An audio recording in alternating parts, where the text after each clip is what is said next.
विषया वेदा निस्त्रैगुण्यो भवार्जुन निर्द्वन्द्वो नित्यसत्वस्थो निर्योगक्षेमात्मवान् त्रैगुण्य विषया वेदा निस्त्रैगुण्यो भवार्जुन निर्द्वन्द्वो नित्यसत्वस्थो निर्योगक्षेमात्मवान् विषया वेदा निस्त्रैगुण्यो भवार्जुन निर्द्वन्द्वो नित्यसत्वस्थो निर्योगक्षेमात्मवान्. कोणाकडे ग्रंथ नसेल तर तिकडे आहेत ना ग्रंथ, पुढे ते आहे यांच्याकडे. ग्रंथ नसेल तर तिथं आहे बॉक्समध्ये.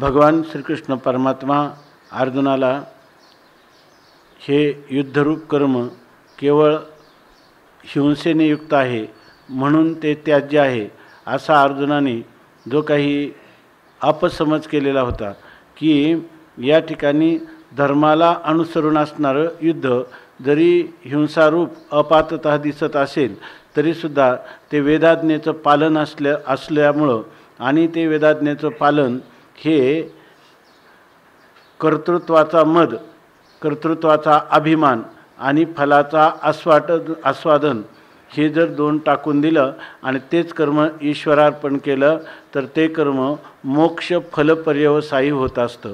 म्हणून या ठिकाणी अर्जुनाचा हा भ्रम दूर करण्यासाठी परमात्मा त्याला सांगत आहेत की हे सकाम कर्म जे आहे हे सकाम कर्म बंधनाला कारण होत असतं, निष्काम कर्म जे आहे ते बंधनाला कारण होत नाही. तेव्हा तू हेच युद्धरूप कर्म जर निष्काम कर्मयोग म्हणून जर भगवत समर्पण बुद्धीनं केलं तर हे तुझ्या बंधनातून मुक्तीला कारण होणार आहे. ही गोष्ट परोपरीनं भगवान परमात्मा अर्जुनाला समजावून सांगत आहेत. त्यामध्ये मनुष्य जीवनाचं जे काही रहस्य आहे की त्याला एकतर मनुष्य जीवनामध्ये आत्मज्ञान संपादन केलं पाहिजे, पण हे आत्मज्ञान जर संपादन करण्याला आपला काही अधिकार कमी पडत असेल तर त्या अधिकाराची पूर्तता ही निष्काम कर्म आणि निष्काम उपासनेने होते. का तर जरी अनधिकारी पुरुषाने श्रवण केलं तरी चित्तशुद्धीच्या आणि चित्ताच्या स्थिरतेच्या अभावात ते ज्ञान त्याला निष्प्रतिबंध आनंदानुभूती प्राप्त करून देऊ शकत नाही. म्हणून आता हे निष्काम कर्म किंवा निष्काम उपासना केली तर तुम्ही केलेलं जे तत्वचिंतन आहे ते निष्प्रतिबंध तुम्हाला आनंदाची अनुभूती येते, जीवनमुक्त अवस्थेला प्राप्त करतं आणि शरीर हे प्रारब्ध क्षय झाला असताना हे शरीर पडतं आणि त्यानंतर त्याला पुन्हा नस पुनरावर्तते तो पुरुष पुन्हा जन्माला येत नाही. अशा प्रकारचं जे काही शास्त्र हृदय आहे ते भगवान अर्जुनाला समजावून सांगत आहेत. तेव्हा बाबा रे तू निष्काम कर्मयोगाचं अनुष्ठान कर आणि तेच तुला आवश्यक आहे, त्याशिवाय तुला मोक्ष फल प्राप्त होणार नाही अशा प्रकारे सांगतात. तर हे सांगत असताना त्याला आपण दररोज चिंतन करतो की धर्म आणि ब्रह्म या बाबतीत ज्या गोष्टी आपल्याला अज्ञात आहेत त्या अज्ञाताचं ज्ञापन करणारा वेद आहे. तेव्हा वेदा वाचून दुसरा आपल्या आत्मोद्धाराचा कोणताही उपाय नाही. म्हणून तस्मात् शास्त्रम प्रमाणन्ते. परंतु त्या शास्त्राची काय मर्यादा आहे, शास्त्राची काय व्याप्ती आहे तेही या ठिकाणी ह्या प्रस्तुत श्लोकामध्ये सांगतात. त्रैगुण्य विषया वेदाः निस्त्रैगुण्यः भव अर्जुन निर्द्वन्द्वः नित्यसत्वस्थाः निर्योगक्षेमाः आत्मवान. अर्जुनाला सांगतात की हे पाठीमागे सांगितलं कामात्मानः स्वर्गपरा जन्मकर्म फलप्रदाम क्रियाविशेष बहुलाम भोगैश्वर्य गतिम प्रती. भोगैश्वर्य प्रसक्तानां तया परुतचेतसां व्यवसायात्मिका बुद्धी समाधौ न विधीयते. या श्लोकांमध्ये असं सांगितलं आत्तापर्यंत की सकाम जे पुरुष आहेत, ज्यांच्या अंतकरणामध्ये इहलोकातल्या किंवा परलोकातल्या शब्दस्पर्शादी इहलोकातील किंवा स्वर्गातील दिव्य विषयांच्याबद्दल कामना अंतकरणात आहेत, अशा प्रकारच्या पुरुषाच्या ठिकाणी ही नैष्कर्म्य स्थिती किंवा निष्काम कर्मयोगासाठी लागणारी जी भूमिका की कर्तव्य करत आपलं कर्म करत असताना स्वतः कर्माच्या अभिमानाने म्हणजे कर्तृत्वाच्या अभिमानाने रहित होणं आणि फलाच्या भोगाचा त्याग करणं आणि ते फल कर्तृत्व तर करायचं, परंतु फलाची इच्छा न करता ते फल कोणाला द्यायचं तर ते फल ईश्वराला समर्पित करायचं. ही गोष्ट सकाम कर्माचरण करणाऱ्या पुरुषाच्या ठिकाणी कधीच होऊ शकत नाही. तो ही साधना करण्याला असमर्थ ठरतो. म्हणून सांगतात की व्यवसायात्मिका बुद्धी ही निश्चयात्मक असणारी जी बुद्धी, मी निष्काम कर्माचं अनुष्ठान करणार किंवा निश्चयात्मिका बुद्धी ज्याच्यामध्ये मी ब्रह्मच आहे, असंग निर्विकार सच्चिदानंद ब्रह्म मी आहे, अशा प्रकारचा निश्चय करण्याला समाधव त्याचं जे अंतःकरण आहे ते अंतःकरण कधीही योग्य होत नाही. अशा प्रकारची स्थिती आहे. मग अर्जुना तू काय कर तर तू हे कर की ह्या वेदामध्ये जो कर्मकांड सांगितलेला आहे त्या कर्मकांडातला जे सकाम कर्माचा भाग सांगितलेला आहे त्या सकाम कर्माचं तू अनुष्ठान करू नकोस. का बरं? वेदानेच सांगितलं. अरे हे जे वेद आहे ते त्रैगुण्य विषया वेदा, ते सगळे वेद त्रिगुणांना घेऊन म्हणजे सत्व रज आणि तम या तीन गुणांना घेऊनच या ठिकाणी त्रैगुण्य विषया त्यांनाच विषय करणारे अशा प्रकारचे हे वेद आहेत. तेव्हा जर तू या त्रिगुणातच अडकून पडशील, सत्वगुण किंवा रजोगुण किंवा तमोगुण, तर ह्या तिन्ही गुणामध्ये तू जर तुझं जीवनचर्या व्यतीत करशील तर तू गुणांचं उल्लंघन करून तिन्ही गुणाच्या आतीत असणारं जे ब्रह्मतत्व आत्मतत्व, त्या आत्मतत्वामध्ये तुझी बुद्धी कधीही स्थिर होणार नाही आणि त्यामुळं तुझी जन्ममरण परंपरा कधीही खंडित होणार नाही. तेव्हा जरी वेदाने सांगितलेलं असलं तरी ते वेगळ्या अधिकाऱ्यांसाठी सांगितलेलं आहे की ज्यांच्या अंतःकरणात काय बुद्धीचा निश्चय नाही, ज्यांची निश्चयात्मिका अशी बुद्धी नाही आणि ज्यांना सारखं शब्दस्पर्शादी विषयातच सुख आहे असं वाटतं, त्यांना त्या विषय सुखातून क्रमाने बाजूला काढण्यासाठी तुष्यंतु दुर्जन न्यायाने या ठिकाणी केवळ वेदाने त्याला दुसरं एक नाव आहे, त्याला आता माझ्या लक्षात नाही, एक पारिभाषिक नाव आहे, त्याप्रमाणे त्याला फक्त सकाम कर्माचं वेदाने अनुष्ठान सांगितलं. आणि सकाम कर्म करावं हे सांगण्यात वेदाचं तात्पर्य नाही. ही गोष्ट तू चांगली लक्षात ठेव. मी ज्याच्या निश्वासातून हे वेद या ठिकाणी आविर्भूत झालेले आहे, जयाच्या निश्वासी जन्म झाले वेद शब्दराशी ना, जयाच्या निश्वासी जन्मलेगा वेदराशी, ज्याच्या निश्वासातून हे वेदाचा समूह या ठिकाणी अभिव्यक्त झाला आहे, तो मी सत्यप्रतिज्ञ असणारा भगवान श्रीकृष्ण परमात्मा म्हणतात, तो सत्यप्रतिज्ञ पैजेशी आणि बोलत असे. मी तुला अत्यंत सत्य प्रतिज्ञा करून प्रतिज्ञापूर्वक तुला मी हे सांगत आहे. काय सांगत आहे की त्रैगुण्य विषया वेदा. आता मीच ह्या वेदाचा सर्वज्ञ असणारा मीच ह्या सर्वज्ञ कल्प वेदाची धाता यथा पूर्वम अकल्पयत. जसा पूर्वीच्या कल्पातला वेद होता तो सर्वज्ञ असणाऱ्या माझ्या ठिकाणी कोणत्याही आत्ताच्याही कल्पात तसाच स्फुरद्रूप झालेला आहे. आणि त्याचं तात्पर्य हे मी तुला आता सांगतो की तू हे केवळ त्रिगुणात्मक असणारेच असे वेद आहे आणि ह्या त्रिगुणामध्ये त्रिगुणांच्या बंधनामध्ये जोखडामध्ये तू जर कायमचा राहिला तर तू जन्ममरण परंपरेतून मुक्त होणार नाहीस. म्हणून तू काय कर, निस्त्रैगुण्यो भव अर्जुन. तुला ह्या तिन्ही गुणांच्या आतीत जायचं आहे असं सांगतात. या ठिकाणी का 3 गुणांच्या आतीत जायचं हे सांगताना भगवंताचं असं म्हणणं आहे की या ठिकाणी तुला निश्चयात्मक बुद्धी केली पाहिजे. व्यवसायात्मिका बुद्धी रेकेह कुरु नंदन आणि बहुशाखा ह्यनंताश्च बुद्धयो अव्यवसायिनाम. ज्यांची निश्चयात्मिका बुद्धी नाही त्या बुद्धीला अनेक फाटे आहेत, अनेक प्रकारची सकाम कर्म वेदाने सांगितलेली आहेत. परंतु ज्याची निश्चयात्मिक बुद्धी ज्याची आहे, निश्चयात्मिक बुद्धी म्हणजे काय, मला कुठं जायचं आहे, आपल्या गंतव्यस्थानाचं ज्याला ज्ञान झालेलं आहे की मला हा एकच एवढाच माझा शेवटचा जन्म आहे आणि या जन्मातच मला याची देही याची डोळा मला जीवनमुक्त अवस्था प्राप्त करून घ्यायची आहे. पुन्हा येण्याची शरीरा येणे सरे किंबहुना एरधारे चिरापडे. अनंत जन्म मी घेत आलो तर या जन्मामध्ये मी माझा हा शेवटचा जन्म ठरावा आणि जन्माभावरूप मोक्ष मला प्राप्त व्हावा असं जर तुला वाटत असेल आणि असा जर तुझ्या बुद्धीचा निश्चय असेल तर त्याच्यासाठी सकाम कर्मयोग हा प्रतिबंधक आहे. त्याच्यासाठी निष्काम कर्मयोगाचं अनुष्ठान तू केलं पाहिजे.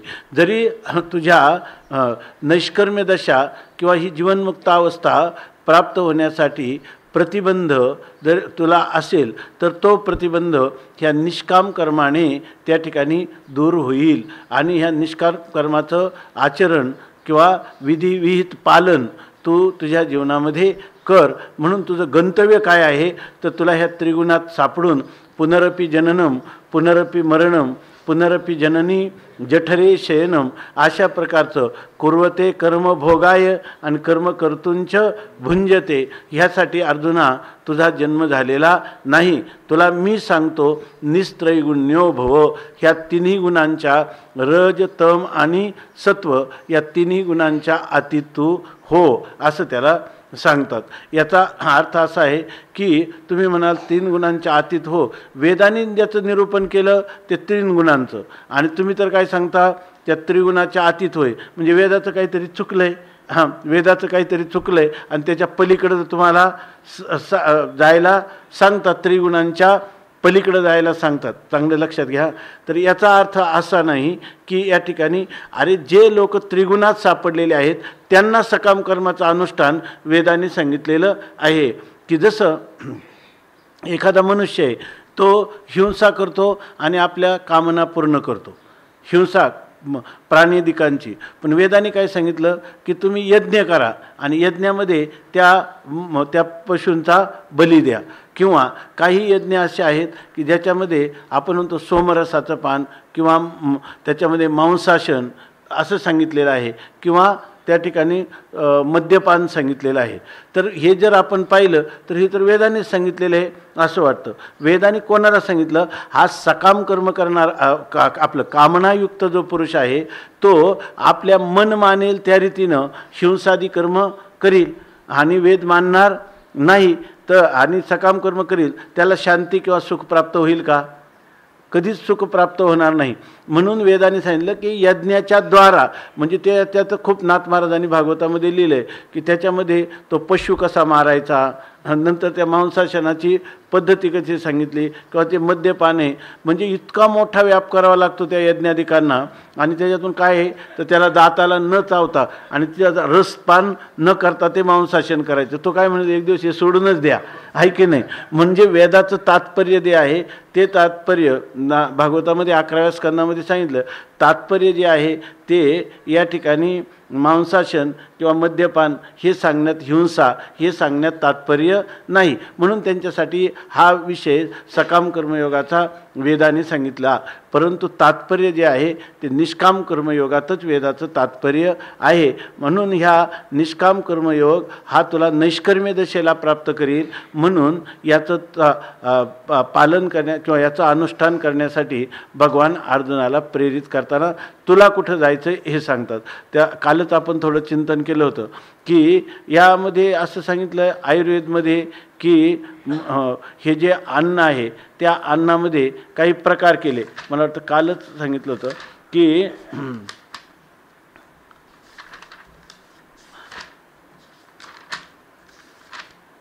एक श्लोक होता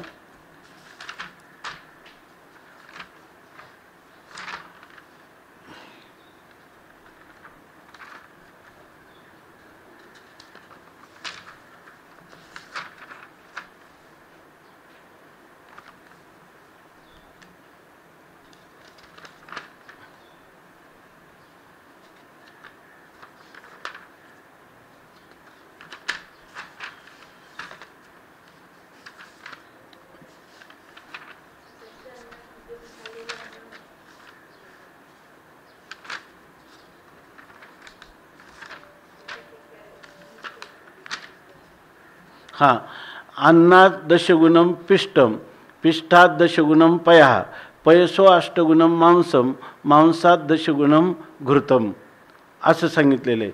आता हे जे वर्णन केलं वेदाने, चांगलं लक्षात घ्या, वेदाने वर्णन केलं या ठिकाणी की तुम्ही सकाम कर्मयोग करू नका, निष्काम कर्मयोग करा. परंतु सकाम कर्म करायचं झालं तर त्या सकाम कर्माचंच विस्ताराने वर्णन वेदामध्ये आलेले की नाही.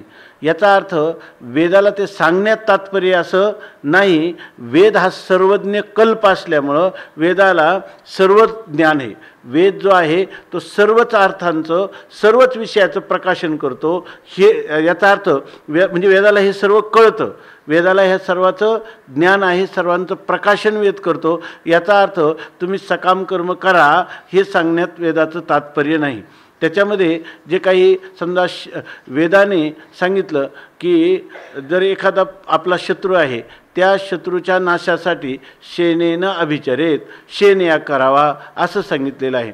म्हणजे याचा अर्थ शत्रूला मारावं हे सांगण्यात तात्पर्य नाही. पण शत्रूला मारणार तर तुम्ही हत्यार घेऊन मारणार, त्याच्यापेक्षा तो जो यज्ञाधिकांच्या द्वारा त्या शत्रूला नाश होईल असं तुम्ही करा. हे करत असताना हिंसेपासून परान्मुख करण्यात तात्पर्य आहे. त्याचं हे जे त्याला मारावं हे सांगण्यात वेदाचं तात्पर्य नाही. म्हणून वेदाचा अर्थ जो आहे तो अत्यंत गंभीर किंवा अत्यंत गुह्य अशा स्वरूपाचा राहिला. त्यामुळं मनुष्यबुद्धीला ते आकलन होत नाही.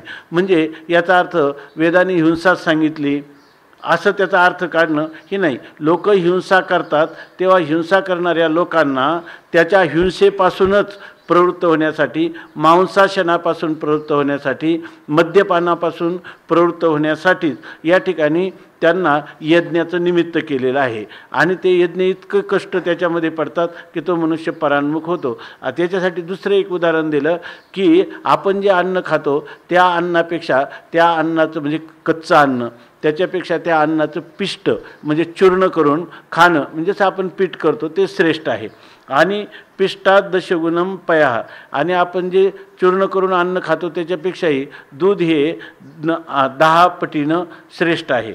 आणि पयसो अष्टगुणम मांसम, आणि दुधापेक्षाही 8 पट त्या ठिकाणी मांसाचे शरीराला उपकारक धर्म आहेत. आणि मांसात दशगुणम घृतम, आणि मांसापेक्षाही 10 पटीनं करण्याचे गुण आहेत, घृताचे आहेत असं सांगितलं. हे सर्व सांगत असताना जर एखादा म्हणेल की या ठिकाणी मांस भक्षण करू नये असं एखादा सनातनी वैदिक सांगेल, पण तुम्ही सांगाल की वेदामध्ये, आयुर्वेद हा वेदाचाच उपवेद आहे आणि त्याच्यामध्ये तर असं सांगितलं. हे सांगण्याचं तात्पर्य नाही. तिथं सांगण्याचं तात्पर्य काय आहे? आयुर्वेदाचं लोक स्वतःचं शरीराचं संरक्षण करतातच. मग ते शरीराचं संरक्षणाच्या दृष्टीनं ह्या मांसाशनाची काय उपयोगिता आहे हे सांगितलं. ते तुमचे जे काही शरीरातले रस, रक्त, मांस, हे मेद, अस्थि, मज्जा, शुक्र ह्या जे सप्तधातू आहेत त्या सप्तधातूंची पुष्टी करील, याच्यासाठी त्याचा असा उपयोग आहे असं वेदाने स्पष्टपणे, आयुर्वेदाने सांगितलं. पण एखादा सनातनी म्हणायला लागला की तुम्ही मांसाशन करू नका, अरे यांनी जे आयुर्वेदाच्या विरुद्ध हा बोलतो, वेदाच्या विरुद्ध हा बोलतो असं त्याचा म्हणण्याचा अर्थ नाही. कारण हा जो म्हणतो मांसाशन करू नका, याला केवळ हे स्थूल शरीराचं जतन करणं एवढंच त्याचं लक्ष नाही. त्याच्या चित्तामध्ये काय पाहिजे? त्या शरीरामध्ये शरीर परिमाणाचं असणारं जे मन आहे किंवा जे अंतःकरण आहे, तर ते अंतःकरण जर शांत नसेल आणि केवढाही मनुष्य हे असला, शरीराने बलदंड असला तरी काय उपयोग आहे त्याचा? त्याच्या मनाला शांती नाही. म्हणून याला जरी आयुर्वेदचं किती ज्ञान असलं तरी नेदी चित्ता शांती आईशी विद्याकाशाला, जर त्याच्या चित्ताला शांती नसेल तर त्याचा काय उपयोग? किंवा एखाद्या मनुष्याला असं वाटतं की खरं मी कोण आहे, मी कुठून आलो, मला कुठं जायचं, मला खऱ्या अर्थाने दुःखाची आत्यंतिक निवृत्ती आणि परमानंदाची प्राप्ती कशाने होईल. आणि माझ्या तर ही गोष्ट लक्षात आले का जोपर्यंत ह्या शरीराला मी किंवा माझं असं मनुष्य म्हणतो तोपर्यंत तो त्रिविध दुःखाने होरपळत राहतो असं मला कळलंय. तेव्हा ह्या दुःखाच्या निर्मुक्तीचा उपाय काय? आणि त्याला तुम्ही शरीरासंबंधाने सांगायला लागले. आता तो वेदाचं खरं मनोगत खरं मनोगत जाणण्यासाठी प्रवृत्त झालेला आहे का त्याला शरीराचं संरक्षण करायचं आहे? ते खरं जीवनाचा यथार्थ अर्थ कळण्यासाठी तो प्रवृत्त झाला. आता त्याला जर तुम्ही सांगितलं मांसाशन खाणं, त्याला तुम्हाला काय सांगावं लागेल? अरे हे जे काही बुद्धीच्या ठिकाणी सदोषता आली आहे, तुला भ्रम प्रमाद इत्यादी जे दोष आहेत, तुझ्या अंतकरणाची जी अशुद्धी झाली आहेत, अंतकरणात ज्या अनेक प्रकारच्या पापवासना आहेत, जे चित्ताची चंचलता आहे, हे जाण्यासाठी तुला युक्त आहार विहार काय नियम इंद्रियाशी सार नसावी बास निद्रा बहु भाषण, तुला सात्विक आहार विहार तू केला पाहिजे. म्हणून त्याला तुम्ही सांगणार मांसाहार नको. याचा अर्थ तुम्ही काय वेदाच्या विरुद्ध सांगितलंय का? वेदाच्या विरुद्ध सांगितलेलं नाही. म्हणून त्यांनी लिहिलं धर्मस्य तत्वम निहितम गुहायाम. या धर्माचं तत्व हे अत्यंत गूढ अशा रहस्यात्मक राहिलेलं आहे आणि ते आपल्याला कळत नाही. त्याला पर्याय हाच आहे, महाजनो गताहा येन सहा पंथा. मोठे महापुरुष वेदमार्गे मुनी गेले, त्याचे मार्गे चालिलो. नकळे विषय अंधा म्हणून उघड बोलिलो, असं संत सांगतात. त्याप्रमाणे या ठिकाणी भगवान स्वतः परमात्मा सांगत आहे, अर्जुना निस्त्रैगुण्यो भव अर्जुन. हे अर्जुना तू निस्त्रैगुण्य हो, म्हणजे तिन्ही गुणांच्या अतीत हो, असं त्याला सांगतात. जर तुला 3 गुणांच्या अतीत व्हायचं असे आहे तर 3 गुणांच्या अतीत होण्यासाठी तुला सकाम कर्मयोगाचं अनुष्ठान चालणार नाही. तुला निष्कर्म्य दशा प्राप्त करायची हे लक्षात घे. मग आहे माझ्या लक्षात, पण मग काय करायचं? तर त्यासाठी निष्काम कर्माचं तू अनुष्ठान कर, प्रारंभ कर, म्हणजे तुला हळूहळू 3 गुणांच्या अतीत तू जाशील. आता सकाम कर्माचं अनुष्ठान करणारा त्रिगुणांच्या पलीकडे आहे का? रजोगुणात किंवा तमोगुणात किंवा सत्वगुणामध्येच तो पुरुष राहणार. म्हणून भागवतामध्ये आपलं शुकाचार्य सांगतात की या ठिकाणी मनुष्याने जो तमोगुण आहे ना, त्या तमोगुणावर रजोगुणाने प्रभाव करायचा. तमोगुणाला रजोगुणाने जिंकायचं आणि रजोगुणाला सत्वगुणाने जिंकायचं आणि सत्वगुणाला शुद्ध सत्वगुणाने जिंकून मनुष्याने आपल्या 14व्या अध्यायात येणार हे विषय पुढं त्रिगुणातीत कसं होतं. गुणातीत काय गुणत्रयात तिथं योगो नाम चतुर्दशोध्याया. त्या ठिकाणी त्रिगुणांच्या अतीत त्याला व्हायचे, पण होताना एक क्रम आहे, त्या क्रमाप्रमाणे सांगतात. तेव्हा तू त्रैगुण्याच्या पलीकडे जायचं. म्हणजे पहिल्यांदा मनुष्य आळशी असला तर त्या मनुष्याचा काय उपयोग आहे? आळशी मनुष्याला रजोगुण पाहिजे. स्वामी विवेकानंदांनी सांगितलं, भारतातल्या लोकांना म्हणतात तुम्ही चिखलाचे गोळे आहेत. जेव्हा अमेरिकेतून ते आले हिंदू त्या परिषदेहून, त्यावेळेला ते सांगतात की सर्व धर्म परिषदेमध्ये अमेरिकेत असताना त्यांनी पाहिलं, ते म्हणे पारतंत्र्यात खितपत पडलेले लोक तुम्ही चिखलाच्या गोळ्यासारखे आहात. तिकडचे लोक कसे आहेत? कर्तव्यदक्ष आहे, त्यांना सत्वगुण नाही रजोगुण आहे, पण रजोगुणामुळं ते भौतिक ऐश्वर्य तरी मिळू शकतात, स्वतंत्र रीतीने जगण्याची इच्छा करतात. तुम्ही पारतंत्र्यात खूप आळशी अशा प्रकारचे होत राहिले. निद्रा आळस हे तमोगुणाचे धर्म आहे. त्याच्यातून जर बाहेर पडायचं असेल तर आपल्या ठिकाणी क्रियाशीलता पाहिजे. म्हणजे क्रियाशीलतेने जसं आपल्याला झोप यायला लागली तर माणूस काय करतो? झोप यायला लागली म्हणजे थोडंसं उठा आणि पाणी बिनी पिऊन चक्कर मारून या म्हणजे झोप जाईल म्हणतो. याचा अर्थ काय? तमोगुणावर प्रयोग करायचं म्हणजे काय? रजोगुणाचा प्रभाव पाहिजे. आणि रजोगुणाचा जेव्हा आपल्याला रजोगुणाला अभिभूत करण्यासाठी आपल्याजवळ सत्वगुणाचा पाहिजे. आणि सत्वगुणाचा प्रभाव वाढण्यासाठी आहार आणि विहार म्हणजे आपल्या सगळ्या होणाऱ्या क्रिया, आपल्या असणारे आहार, आपली असणारी संगती, हे सगळं सात्विक असलं पाहिजे. नंतर हा जो सत्वगुण आहे तो सत्वगुण स्वतःच आपल्याला जसा रजतमातून बाहेर काढतो तसा तो स्वतःसुद्धा जसा आपण म्हणतो स्वपर विरोधिनी, त्याप्रमाणे हा सत्वगुण इतरांचा नाश करून स्वतःही निवृत्त होऊन आपल्याला गुणातीत निस्त्रैगुण्य आपलं जे मूळचं स्वरूप आहे त्या स्वरूपामध्ये आपली स्थिती करून देतो. आता ही गोष्ट अर्जुनाला भगवान सांगतात निस्त्रैगुण्यो भव अर्जुन. आता तुम्हाला असं वाटेल की ह्या स्थितीला तर आम्हाला जावं वाटतंय, आता ती कशी प्राप्त होईल? यासाठी भगवान सांगतात निर्द्वंद्वो नित्यसत्वस्थो निर्योगक्षेम आत्मवान भव. ही स्थिती प्राप्त करायची असेल तर जो मनुष्य आहे ना निर्द्वंद्व स्थितीला प्राप्त होतो. याच्या ठिकाणी निर्द्वंद्व स्थितीला म्हणजे ज्याला आपण सुख आणि दुःख याला द्वंद्व म्हणतात, परस्पर विरोधी दोन गोष्टी. शीत आणि उष्ण याला काय म्हणतात? द्वंद्व असं म्हणतात. पाप आणि पुण्य याला द्वंद्व म्हणतात.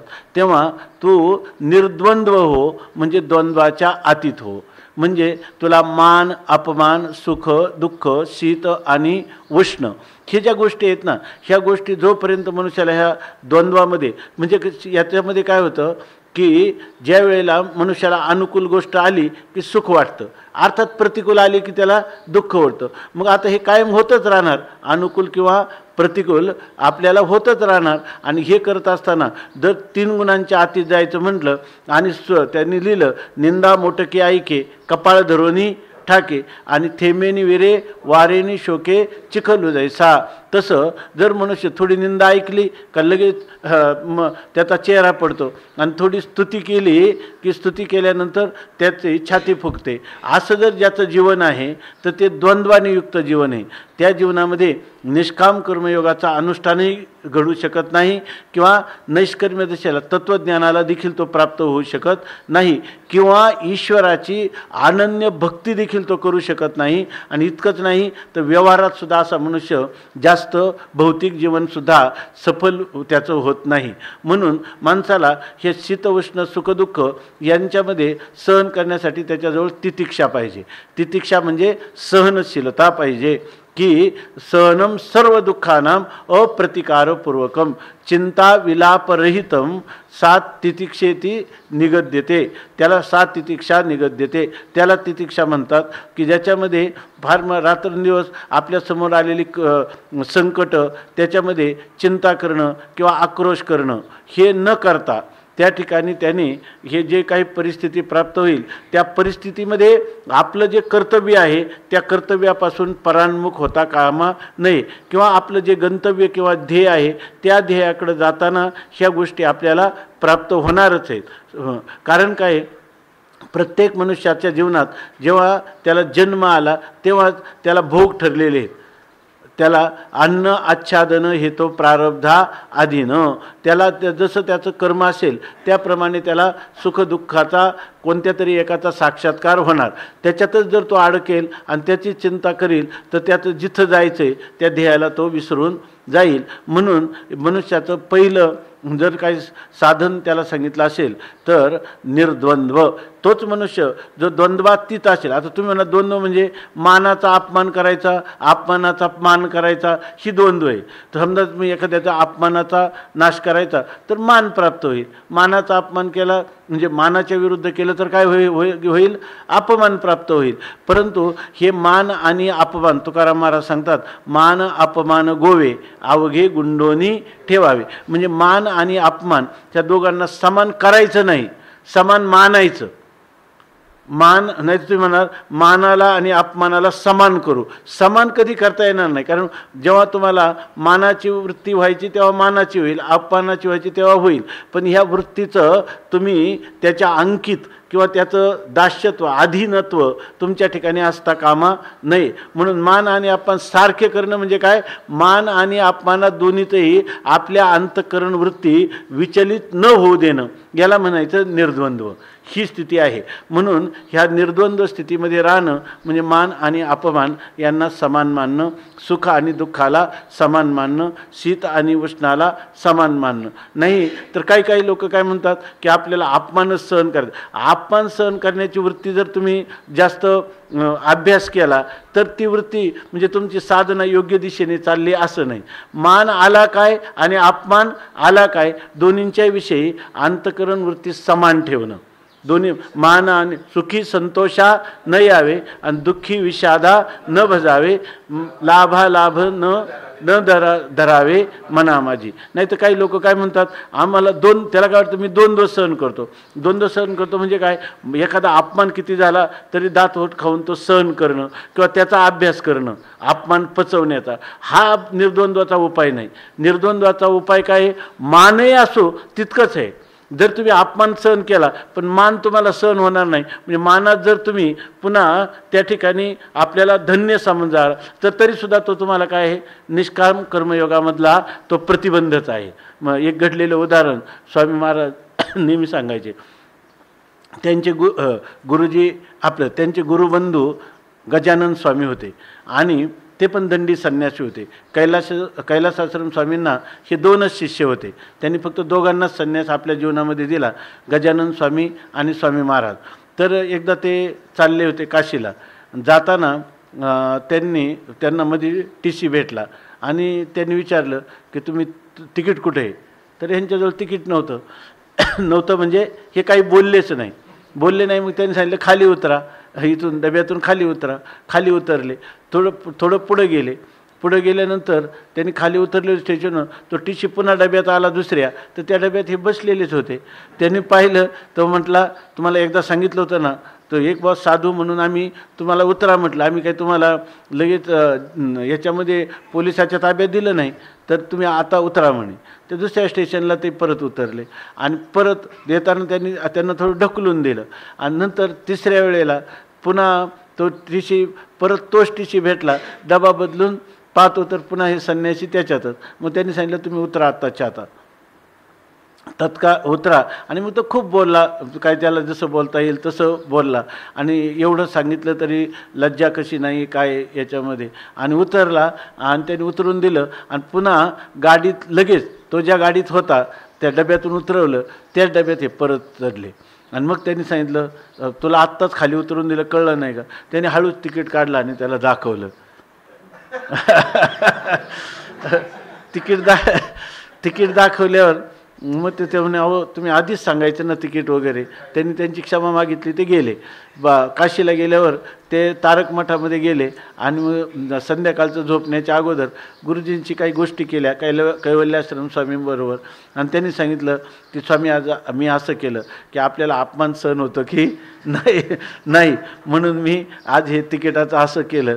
ते म्हणे मूर्ख कुठले म्हणे.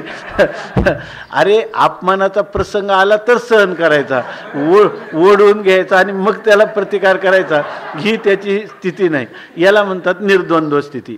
याच्याने मान आणि अपमान समान मानणं, त्याचा अर्थ अपमान ओढून घेणं मग आपली परीक्षा पाहणं असं नाही. तर ते म्हणतात की निर्द्वंद्व हा. आणि ह्या निर्द्वंद्व स्थितीत जायचं असेल तर दुसरं एक साधन सांगतात, नित्य सत्वस्थः. त्या पुरुषाने काय करावं, नित्य सत्वगुणामध्ये राहावं. नित्य काय आहे, नित्य सत्वगुणामध्ये राहावं म्हणजे ज्याच्यामध्ये रज आणि तमोगुण ह्यांचा तर स्पर्श नाही, परंतु हा जो सत्वगुण आहे तर हा सत्वगुण नित्य असला तरच मनुष्य शांतीला प्राप्त होतो. म्हणून त्यांनी असं सांगितलं आहे भागवतामध्ये की तमोगुणाचा रजोगुणाने पराजय करावा आणि रजोगुणाचा सत्वगुणाने पराजय करावा आणि सत्वगुणाचा पराजय हा शांतीने करावा. म्हणजे ज्या शांतीमध्ये म्हणजे शम तनोती ती शांती.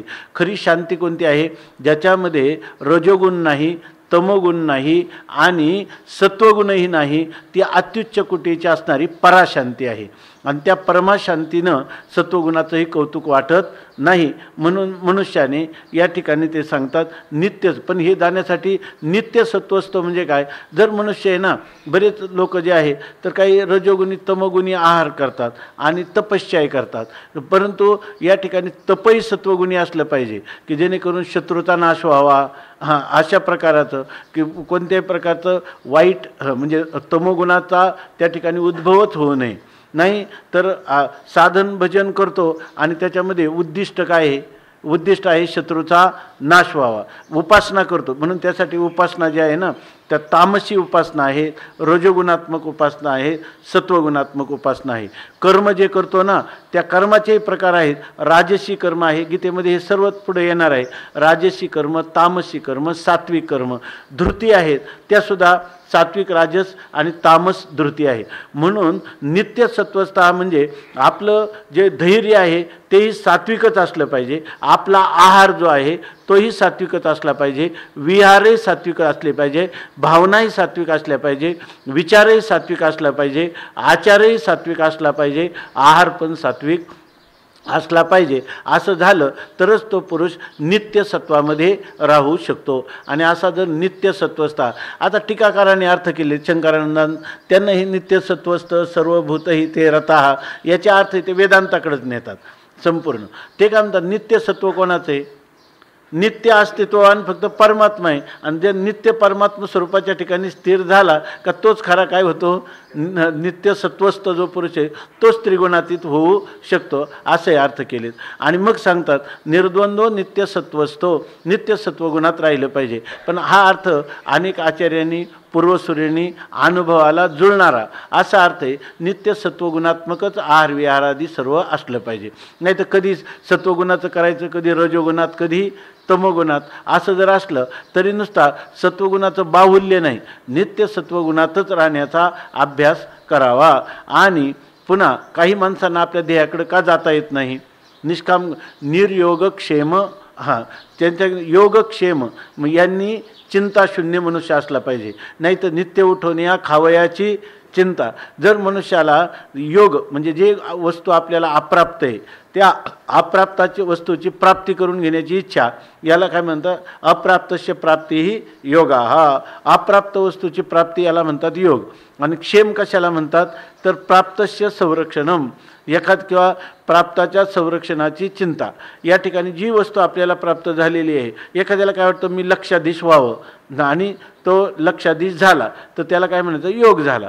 जर आणि लक्षाधीश झाला पण आता त्याच्यापुढे वाढलं पाहिजे, लक्षाचं लाखाचे 12,000 व्हायला नको, याचा अर्थ काय आहे, क्षेमाची चिंता आहे. प्राप्ताचं काय आहे, संरक्षण करण्याची त्याला चिंता आहे, याला म्हणतात की योगक्षेम. परंतु जर निर्योगक्षेम म्हणजे योग आणि क्षेम यांच्या चिंतेने रहित, याचा अर्थ काय आहे की त्या मनुष्याला, ज्या मनुष्याला खरं जीवनामध्ये साधं व्यवहारातलं समाधान असू द्या किंवा पारमार्थिक शांतीची इच्छा असली तरी जो पर्यंत मनुष्य मला अमुक एक असावं आणि ते प्राप्त झालेलं कायम माझ्याजवळ राहावं, अशा प्रकारची जी चिंता आहे ती चिंता मनुष्याला कधीही स्वस्थता लाभू देत नाही. म्हणून मनुष्याने पहिल्यांदा योगक्षेमाच्या चिंतेचा कधीही चिंता करू नये. योगक्षेमाची चिंता, मला अमुक प्राप्त व्हावं आणि ते प्राप्त झाल्यानंतर त्याचं संरक्षण व्हावं, ह्या विचार मनुष्याच्या अंतःकरणाला जेव्हा नसतो तेव्हा ते कुठेही तो कोणत्याही कर्तव्यामध्ये तो दक्ष तत्पर राहून त्याच्यामध्ये अग्रेसर होऊ शकतो, प्रगतीपथावर जाऊ शकतो. नाही तर सारखं त्याला चिंतेमुळं त्याचं जे अंतःकरण वृत्ती आहे ती अंतःकरण वृत्ती प्रवास जो अध्यात्माचा तो करू शकत नाही.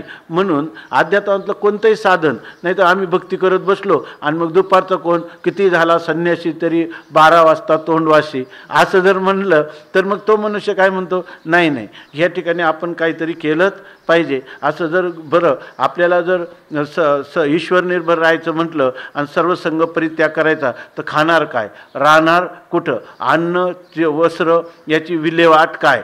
पण तुकाराम महाराज कसे म्हणतात, याला म्हणतात की काय निर्योगक्षेम, नको चिंता करू वस्त्राया पोटाची आणि माऊली आमुची पांडुरंग. आम्हाला चिंता वस्त्राची आणि पोटाची कोणत्याही प्रकारची करण्याची गरज नाही.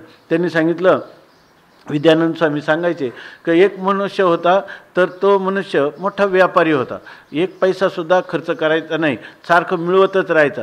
त्याने एक दिवस त्याच्या जीवनजीला विचारलं, साधारणपणाने आपल्याकडे किती शिल्लक आहे.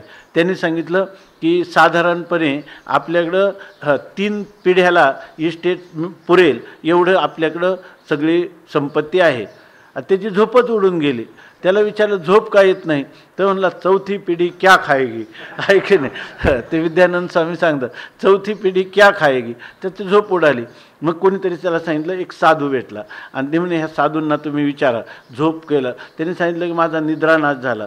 त्यांनी सांगितलं तुझा निद्रानाश काही नाही, तुला हे झोप येईल, पण तू एक नियम कर, दररोज आहे ना किमान एक मनुष्याला पंक्तीला घेऊन जेवण करायचं, एका साधूला. मग त्याने दररोज सुरुवात केली, दररोज साधूंना जेवण घालायचं. पण एक दिवस आहे तो अन्न तयार झालं, बाहेर ओट्यावर येऊन थांबला तर त्या ठिकाणी कोणीच त्याला मिळालं नाही. नंतर त्याला थोड्या वेळाने लक्षात आलं की साधूंच्या झुंडी चालल्या त्याच्या घरापुढून. मग त्यांना तो म्हणायचा, तुम्ही या जेवण करा. ते म्हणे आम्ही पंक्तीला जेवलेलं आहे. तेव्हा त्याला वाटलं की आता नाही जेवले, आपलं जेवलेले असले म्हणजे थोडंसं पुन्हा खा. तर ते काही लोक म्हणायचे नाही आम्ही आता तृप्त झालेलो आहे.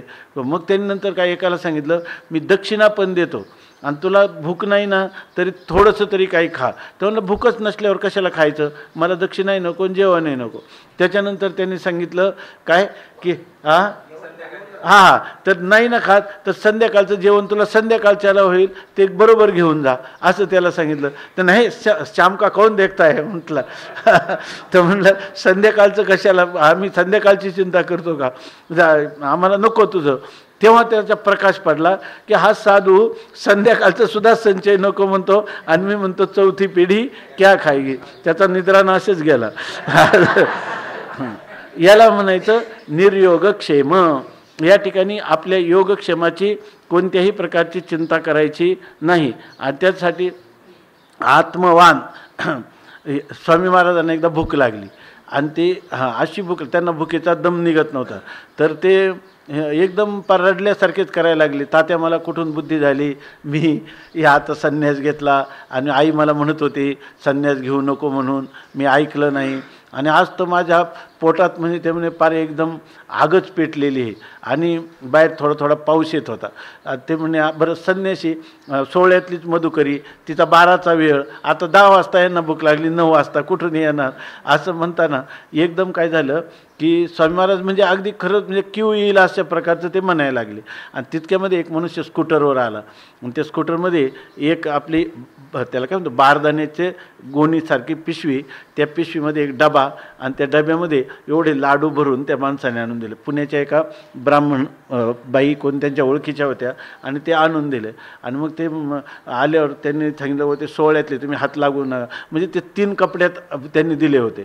आणि ते आल्याबरोबर ते तात्यांना म्हणजे काय त्याच्यामध्ये, तर ते लाडू आहे. पांडुरंग महाराजांनी सांगितलं, कोणीतरी होतं तिथं, त्यांनी सांगितलं की लाडू आहेत. मग ते त्यांना खायला दिले. ते खात असताना स्वामी महाराजांच्या डोळ्याला धारा लागल्या की ते म्हणायला लागले कुठून मला बुद्धी झाली, ज्ञानेश्वर महाराजांना साकडं टाकलं असं. याला निर्योगक्षेम. योगक्षेमा म्हणतात ना, योगक्षेम भार घातला अवघा तुझे माथा. या ठिकाणी योगक्षेमाची काय योगक्षेम काय आहे ना, चिंता जाणे जड भारी. योगक्षेम त्यांचा जाणे जड भारी आणि वाट दावी करी धरोनिया असं आहे. याच्यामध्ये योगक्षेमाचे जे घडणार आहे ते प्रारब्ध अधीन आणि अन्न आच्छादन. म्हणून या ठिकाणी आपण अन्न, वस्त्र, निवारा, शरीर याची कोणत्याही प्रकारची चिंता करणारा नसला तरच तो परमार्थ करू शकतो, नाहीतर नाही. म्हणून सांगतात निर्योगक्षेम. आणि पुन्हा दुसरी गोष्ट सांगतात आत्मवान.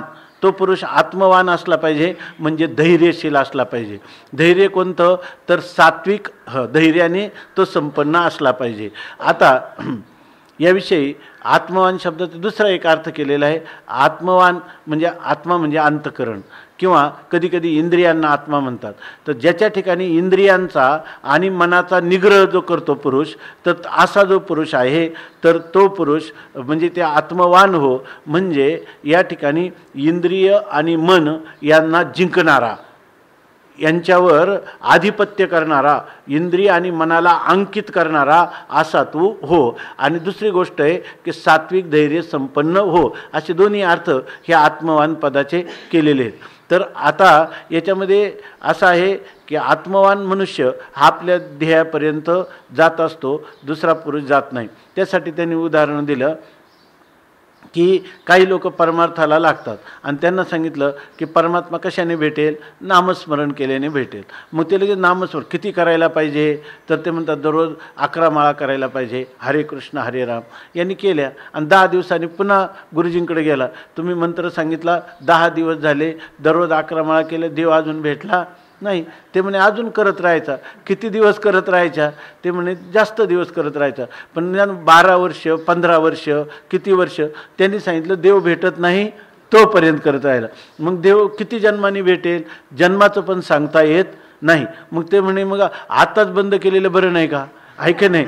याला म्हणतात की हा अनात्मवान पुरुष, की ज्याला त्याच्या ठिकाणी सात्विक धैर्य नाही. त्या ठिकाणी परमात्म्याचं भजन कुठपर्यंत करायचं, जोपर्यंत परमात्मा भेटत नाही तोपर्यंत. मग ते किती जन्म, या एक मनुष्य काय म्हणतो, असं जर होणार असेल तर सोडून द्या, आहे की नाही. या एक उदाहरण आपण सांगत असतो. नारद एकदा गेले, एक मनुष्य वडाच्या ह्याच्या खाली तपस्या करीत होता, वडाच्या झाडाखाली. आणि एक जो पुरुष होता तो चिंचेच्या झाडाखाली तपस्या करीत होता. त्याला विचारलं, त्या वडाच्या झाडाखाली बसणाऱ्या पुरुषाने विचारलं, नारदा मला भगवंताची भेट कधी होईल. त्यांनी सांगितलं, ह्या वडाला जितकी पानं आहेत तितके जन्म आपले तितके दिवस तुला परमात्मा भेटायला लागेल. तो म्हणलं, वडाला एवढी मोठी पानं, इतकी संख्या आणि इतके दिवस जर लागत असेल तर आताच मी तपस्या करून उपयोग नाही. त्यांनी तपस्या करण्याचं सोडलं. आणि दुसरा एक पुरुष आहे, नारद गेला, दुसऱ्यांनी विचारलं, चिंचेच्या झाडाखालच्यानी, त्याने विचारलं मला परमात्मा कधी भेटेल. नारदाने त्याला सांगितलं की या चिंचेच्या झाडाला जितकी पानं आहेत तितके जन्म लागतील. आणि ह्या दुसऱ्याला काय सांगतो, वडाच्या झाडाला जेवढे पानं आहेत तेवढे त्याला दिवस लागतील. त्यांनी त्याग केला, तपस्या करण्याचं सोडून दिलं. आणि असं म्हटल्याबरोबर जेव्हा नारदाचं त्याने ऐकलं, त्याला इतका आनंद झाला की तो आनंदाने बेहोश होऊन नाचायला लागला, की कधीतरी मला परमात्मा एवढ्या जन्मानंतर पण नक्कीच भेटणार आहे, असं त्याला जेव्हा आनंद झाला. त्या आनंदाच्या याच्यामध्ये तो एकदम एखाद्या उन्मादग्रस्त पुरुषासारखा नाचायला लागला. आणि तितक्यामध्ये त्याला त्या ठिकाणी भगवान चतुर्भुज स्वरूपात प्रगट झाले आणि नारदाच्या समोरच त्याला भेट दिली. नारद म्हणला, हे देवा, मी तर खोट्यात पडलो. या ठिकाणी याला मी आत्ता सांगितलं की इतके जन्म झाल्यानंतर तुला परमात्मा प्राप्त होईल. बरे, याची कुंडली तशीच आहे, परंतु हे असं झालं कसं विपरीत, असं विचारलं. तेव्हा नारदाला भगवंतानी सांगितलं की तो मनुष्य जो होता त्याला वडाच्या इतकंही हे झालं नाही, सहन झालं नाही, पण याला इतका याची भगवंताविषयीची अंतःकरणामध्ये इतकी तळमळ आहे की कोण्या तरी एका जन्माच्या शेवटी ना शता एका तरी जन्माच्या शेवटी आणि कृपाळुवा पोटी येईल दया. माझी दया परमात्म्याला येणार आणि परमात्मा भेटणार. तर त्या एवढ्या जन्मानंतर त्याची जी अंतःकरणाची भूमिका होणार, ती भूमिका त्याची कधी झाली, नुसती भेट देणार यावेळी. माझं इतक्या काळावर नसतं, त्या काळाला जी भूमिका पाहिजे ती भूमिका जिथं आणि जेव्हा आणि ज्याची होईल त्याला मी त्या तत्काळ भेट देत असतो.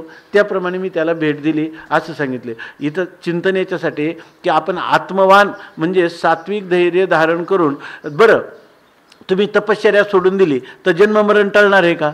समजा ह्या जन्मामध्ये तुमचं नाही झालं, तुम्हाला परमात्मा भेट नाही झाली तरी तुम्ही जन्मणार मरणार आहातच. बरं, समजा परमात्म्याची उपासना करूनही जर तुम्हाला परमात्म्याची भेट झाली नाही तरी तुमची जन्ममरण परंपरा चालूच राहणार आहे. पण ती कोणाच्या दिशेने चालू राहणार आहे? परमात्मा दर्शनाच्या दिशेने चालू राहणार. मग अशा वेळेला मनुष्याने सात्विक धैर्य संपन्न होऊन ही जी आपली चाललेली साधना हीच अव्याहतपणे चालू ठेवणं, प्रवाहित ठेवणं, याच्यात शहाणपणा आहे. त्या साधनाला वेळ लागेल म्हणून त्याला सोडून देणं ही त्याची बुद्धिमानी नाही. म्हणून अर्जुनाला भगवान या ठिकाणी अशा प्रकाराने सांगतात की हे त्रैगुण्य विषया वेदा निस्त्रैगुण्यो भव अर्जुन. निर्द्वंद हे अर्जुन, निस्त्रैगुण्य हा भव, निर्द्वंद्व हा नित्यसत्वस्थः निर्योगक्षेम आत्मवान भव असं सांगितलं. आता माऊली याच्यावर 3च ओव्या लिहितात.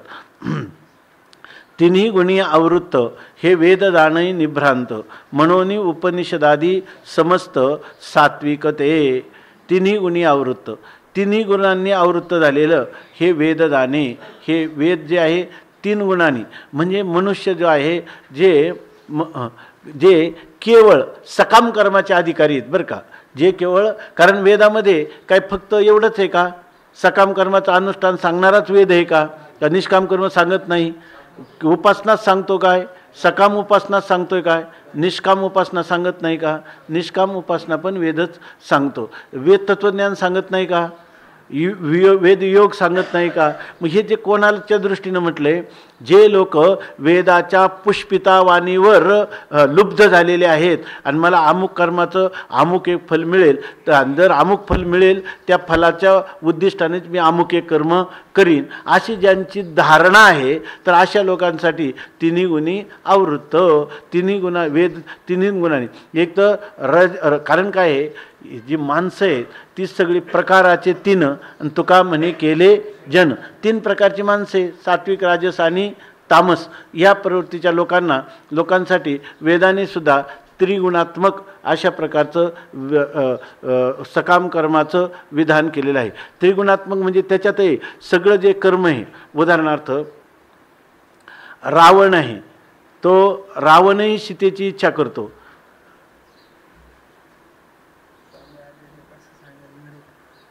गोविंदानंद स्वामी आज आलेले आहेत ना,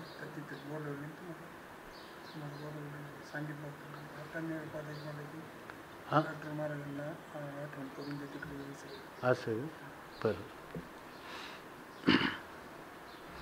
तर तिन्ही गुणी आवृत्त हे वेद जाणे निभ्रांत, म्हणून उपनिषदादी समस्त सात्विकते. जे लोक कर्मयोगाचे सकाम कर्मयोगाचे अधिकारी आहे, त्यांना रजोगुणात्मक आणि तमगुणात्मक अशा प्रकारची माणसं आहेत, सत्वगुणात्मक आहेत, तेव्हा त्या सगळ्यांसाठी वेदाने काही ना काही त्यांच्या कल्याणाची किंवा त्यांच्या अध्यात्म प्रवास अधिकाधिक उत्तरोत्तर प्रगत होईल अशा प्रकारची विधानं केलेली आहेत. तर या ठिकाणी आपण हे सांगत होतो की सीतामाई आहे, एक सीतामाईची प्राप्ती रावणही करू इच्छितो, परंतु आणि रामप्रभू जे आहेत ते सीतामाई ची इच्छा करतात, पण रामप्रभूंना सीतामाईपासून आनंद होतो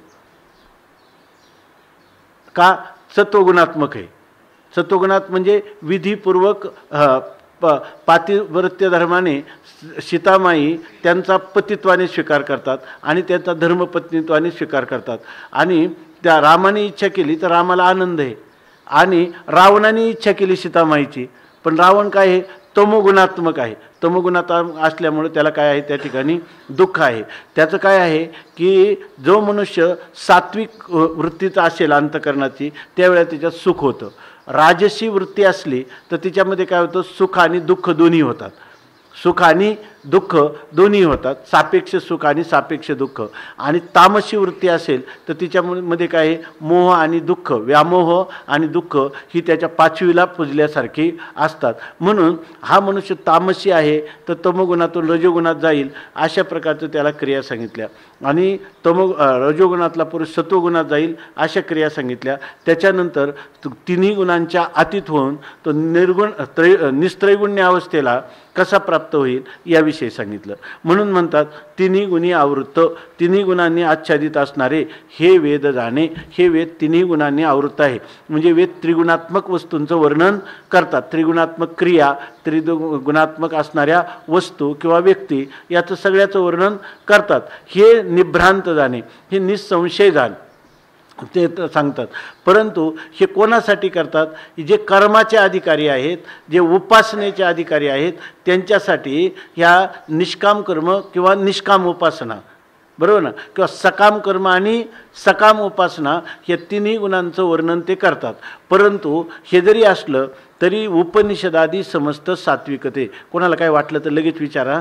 तरी या ठिकाणी उपनिषदादी समस्त सात्विकते, उपनिषद वगैरे इथं आज या संतपूजनाचं किशोरजी व्यासांच्या तिथं बोलावलेले, त्यांनी आपल्याकडं ते हे दिले होते पत्र, तर ते पत्र मी दिलेले ना कोणाला? रवी महाराज.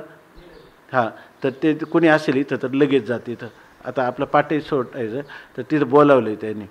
तर ते सांगतात की या ठिकाणी तिन्ही गुणी आवृत्त हे वेद जाणे निभ्रांत. आपल्याला कधी वेद पाहिला की वेद लगेच आपल्याला ते गुणातीत जाईल, असं गुणातीत करील असं कधी भ्रम करू नये. वेदात तिन्ही गुणांचं वर्णन आहे हे निभ्रांत जाणे. निभ्रांत म्हणजे भ्रांतिरहित, निसंशय तुम्ही जाणा.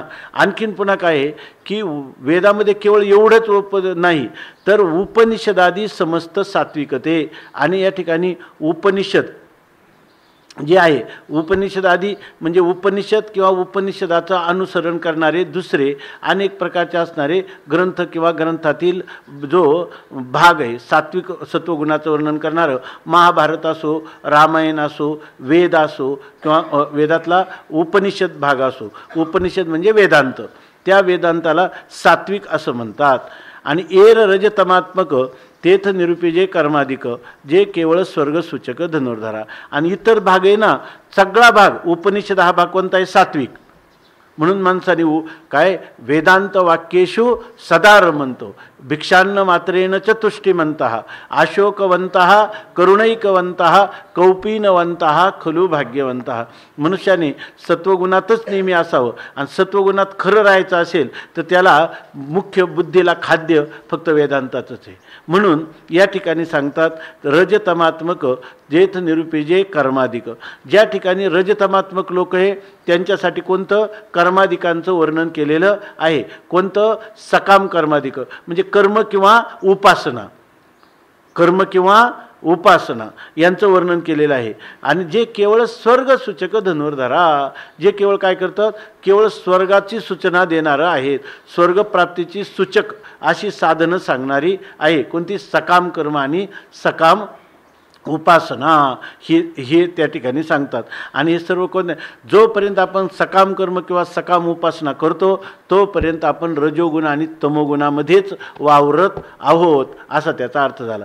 निष्काम कर्म आणि निष्काम उपासना ही रजतमोगुणात्मक आहे असं सांगितलेलं नाही.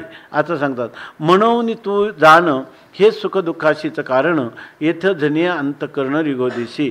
इथं सांगतात म्हणवनी हे अर्जुना अशी स्थिती असल्यामुळं जे सकाम कर्म किंवा सकाम उपासना हे रजोतमोगुणात्मक आहे, तुला या ठिकाणी ते सत्वगुणात्मक नाही. मग सत्वगुणात्मक काय आहे? तर सत्वगुणात्मक इथं हे लिहिलं नाही, फक्त निस्त्रय आपलं त्रैगुण्य विषया वेदा एवढंच फक्त भगवंतात म्हणणं आहे. पण माऊलीने याचं स्पष्टीकरण केलं. याच्या ठिकाणी रजतमोगुणात्मक सत्वगुण आपलं रजतमोगुणात्मक सकाम उपासना आणि सकाम कर्म आहेत. म्हणजे वेदातली जेवढी वाक्य सकाम कर्म आणि सकाम उपासनेचं वर्णन करणार असतील ती सगळी वाक्य जी आहेत ती रजोतमोगुणात्मक आहेत.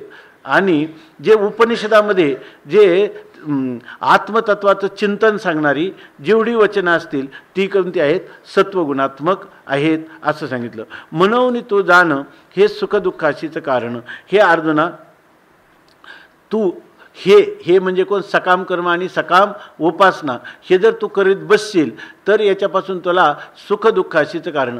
तुला सापेक्ष सुख किंवा सापेक्ष दुःख, दुःखाच्या सापेक्ष सुख किंवा सुखाच्या सापेक्ष दुःख हेच तुला होत जाईल. येथ जने अंतकरण रिगोदेशी. आणि जर तू याच्या असं होईल म्हणजे तू सुखदुःखातून कधी सुटका तुझी होणार नाही. जर रजोतमोगुणात्मक असं वेदाने सांगितलेलं ही सकाम कर्म किंवा अनुष्ठान सकाम कर्माचं अनुष्ठान तू करशील तर तुला कधीही शांती सुख लाभणार नाही. म्हणून येथ जने अंतकरण रिगोदेशी. मनुष्याला काय कोणतं सुख पाहिजे? अविनाशी सुख का सापेक्ष सुख पाहिजे? निरपेक्ष सुख पाहिजे. सकाम कर्माने सापेक्ष सुखाची तुम्हाला प्राप्ती होईल. जैसे ज्याचे कर्म तैसे फळ देतो ईश्वर. पण तेच कर्म निष्काम कर्म केलं तर ते कर्म तुला विविधेशयाला मुमुक्षुत्वाला जन्म देऊन कुठपर्यंत शेवटपर्यंत ते निष्काम कर्म तुला साह्यच करत राहील. कारण ते कर्म तुला फळ देणार नाही, कारण तू ते ईश्वराला अर्पण केलेलं आहे. म्हणून तो ईश्वर तुला कुठपर्यंत घेऊन जाईल तर मोक्षापर्यंत जाईल. आणि ती व्यवसायात्मिका बुद्धी ती एकच बुद्धी आणि तीच खरी बुद्धी आहे. इतर बुद्धी सगळ्या विकृत बुद्धी आहेत असं मागं सांगितलं ना, येरते विकरती. म्हणून तो जाण हे सुखदुःखाशीचं कारण. येथ जणे अंतकरण रिगोदेशी. कदाचित तुझं अंतकरण ह्या रजोतमोगुणात्मक अशा सकाम कर्म उपासनेमध्ये प्रवृत्त होईल. पण जणे होऊ देऊ नकोस. काही झालं तरी रजोतमोगुणात्मनी रजोतमोगुण जिच्यात प्रधान आहेत असे सकाम कर्म उपासना तू करूच नकोस. म्हणून म्हणतात जने अंतकरण रिगोदेशी. अंतकरण त्यामध्ये प्रविष्ट होईल पण जने कदाचित होईल पण होऊ देऊ नकोस हो असं त्याला म्हणतात. तू गुणत्रया ते अभेरी मी माझे हे न करी एक आत्मसुखांतरी विसंबधनी. आता 3 गुणांकडे जाऊन द्यायचं नाही, पण अंतःकरणवृत्ती शरीर आहे तोपर्यंत आहे, कुठंतरी जाणार. मग ती कुठं जायची? ती विषयाकडे जाऊ द्यायची नाही. रजतमो गुणाकडं सत्व आपलं काय सकाम कर्म उपासना यांचं अनुष्ठान करायचं नाही. मग करायचं काय असं जर वाटेल तर गुणत्रया ते अभेरी. तो ह्या 3 गुणांचा काय कर? अभेर कर. म्हणजे ह्या 3 गुण जे आहेत त्या 3 गुणांना तू 3 गुणांना तू टाकून दे. गुणत्रया ते अभेरी. 3 गुणांचा म्हणजे त्रिगुणांचा तू त्याग कर. त्रिगुणांचा त्याग करायचा तर त्याच्यासाठी काय करावं लागेल? त्रिगुणांचा त्याग तेव्हाच होतो की मी माझे हे न करी. मी म्हणजे अहंता आणि माझे म्हणजे ममता. जर अहंता आणि ममता याचा तू त्याग कर, याचा अर्थ अहंता ममतेचा जो त्याग करील त्याच्या ठिकाणी 3 गुणांचा अभेर होईल. तोच मनुष्य त्रिगुणातीत होऊ शकेल. या शरीराला मी आणि शरीर संबंधी माझे असं जोपर्यंत म्हणतो तोपर्यंत या त्रिगुणाच्या जाळ्यातून तो पुरुष सुटू शकणार नाही. म्हणून मी माझे हे न करी. आणि हे जर करायचं म्हटलं, जर 3 गुणांचा अभेर करायचा म्हटलं तर कधी त्या 3 गुणांचं अधिष्ठान जे आत्मतत्व आहे त्या आत्मतत्वात जर आपली बुद्धी स्थिर केली तर तुला त्रिगुणांचा जरी वनवा पेटला तरी तुला काही वाटणार नाही. त्यासाठी नाथ महाराजांनी एक उदाहरण दिलं. जर एखादा हत्ती आहे आपलं, मला वाटतं रामकृष्ण परमहंसांनी सांगितलं, एखाद्या वनवा पेटला तर वनवातल्या सगळे प्राणी होरपळून जातात की नाही? त्याच्यामध्ये केवढे हत्ती असो, पण जर एखादा गेंडा आणि एखाद्या महान सरोवरात जर तिथं तो त्या खोल पाण्यामध्ये निमज्जन करत असला आणि मोठं सरोवर आहे आणि सगळीकडे वनवा पेटला तरी त्याला त्याच्यापासून काहीच हानी नाही.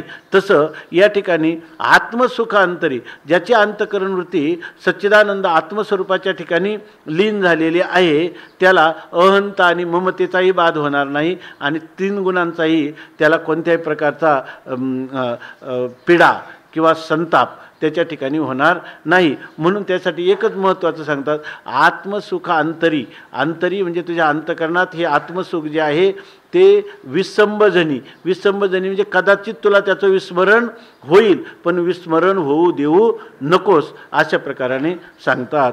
आणि मग हे सगळे वेद दिसतात आपल्यासमोर. मग वेदातला कर्मकांडाचा भाग आणि उपासनाकांडाचा भाग हा या ठिकाणी उपेक्षणीय आहे आणि केवळ त्रिगुणाच्या अतीत असणारं निस्त्रैगुण्य तेच संपादन करायचं. पण दोन्ही वेदाचेच आहे ना. प्रवृत्ती लक्षणात्मकही वेदच आहे आणि निवृत्ती लक्षणात्मकही वेदच आहे आणि दोन्हीकडे वेद प्रमाण आहे. अशा वेळेला आम्ही नेमकं काय करावं? तुम्ही जे म्हणता निवृत्ती लक्षणात्मक धर्म त्याचं तोही आमच्यासमोर आहे आणि प्रवृत्ती लक्षणात्मक धर्म तोही आमच्यासमोर आहे. तेव्हा आम्ही नेमकं कशाचा अंगीकार करावा तर ते सांगतात. यावानर्थ उदपाने सर्वतः संप्लुतोदके तावान सर्वेषु वेदेषु ब्राह्मणस्य विजानतः. यावानर्थ उदपाने सर्वतः संप्लुतोदके तावान सर्वेषु वेदेषु ब्राह्मणस्य विजानतः. यावानर्थ उदपाने सर्वतः संप्लुतोदके तावान सर्वेषु वेदेषु ब्राह्मणस्य विजानतः. पुंडलीक वरदा हरि.